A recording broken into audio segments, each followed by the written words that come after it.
brother Hassan from Blackburn, UK. How can you distinguish between what is from the Sunnah and what is culture? For example, some people say that a man wearing a kufi or a turban is Sunnah, and others say it's not. Others say men growing their hair long is Sunnah, while others say it's culture.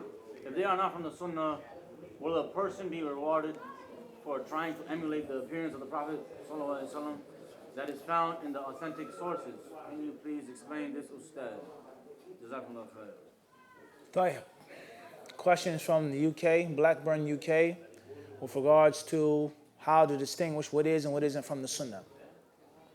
With regards to certain things that the Prophet ﷺ did and which the Muslims differ. Was it religious practice or was it culture?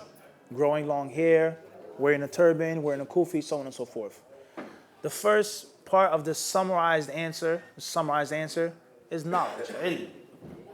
If you have the necessary ilm, then bi'idhnillahi ta'ala, nothing is unclear to you, inshallah. Nothing is cloudy in front of you, inshallah ta'ala. Man yuridillahu bihi khayran yufaqihu fi din. When Allah wants good for a person, He gives them what? Fiqh fi din. So therefore, if you want to know, if you're confused, if you're frustrated, seek ilm. Seek knowledge. I'm tired of these people misleading me. This mufti says this, he says that, he says this, he says that. So that should be your what? Steam and your locomotive. That's Salman al-Farisi.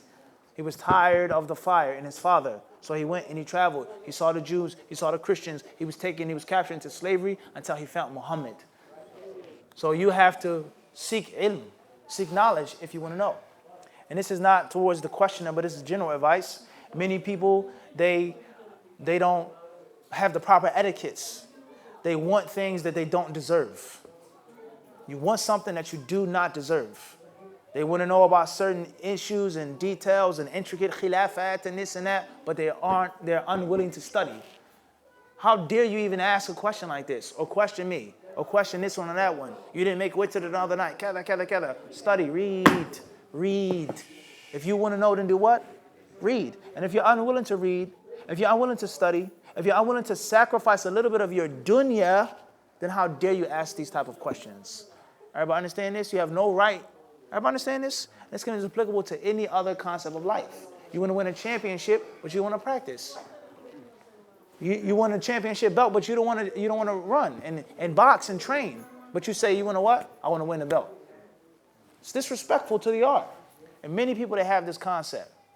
So therefore, that's the first piece is ilm, fiqh fi din. Once you read the hadith of the Prophet ﷺ, you know what he did and what he what? Didn't do. What he did out of culture and what he did out of ibadah. Number two, the people of knowledge, they say, if you do something that the Prophet ﷺ did out of culture, such as drinking honey, for example, honey water, or covering his head, or eating a certain type of food, or a certain type of meat, or a certain type of vegetable. He didn't do it with religious intention, but he did it just because it was from the Arabian culture. If you do it, some of the ulama, they say, you will get a reward. And this is called sunnat ada. Wearing a turban absolutely is not a sunnah. It's not a sunnah. It's a practice. It's culture. There are Persians who wore turbans, Africans who wore turbans, Arabs who wore turbans, all types of people who wore turbans. People who worship the sun and the moon and the stars who wore turbans. It's not ibadah. But the Prophet, no doubt, he wore a turban. And it was a specific way that he wore a turban, a specific style in which his turban was, color in which his turban was. If you do that, intending to be like him, and looking like him, and mimicking him, and copycatting him, then bi'idhnillahi ta'ala, innamal amalu bin-niyyah. Deeds are based on intentions. Bi'idhnillah. Everybody understand this? So there are many different issues of which the Muslims differ and fight. What is and what isn't a sunnah, what is and what is culture.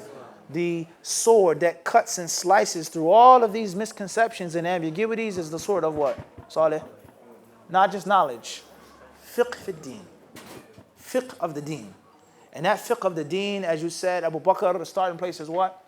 Kutub Sittah. If you know those books, Sahih Bukhari, no one can come in and tell you what is and what isn't a hadith. You know what's Sahih, you know what's da'if. Khalas. Knowledge is the sword. Knowledge is the shield. Ignorance is nakedness. When you don't have no sword, no shield, you're going to be what? Slain. وَلَا حَوْلَ وَلَا قُوَّةَ إِلَّا بِاللَّهِ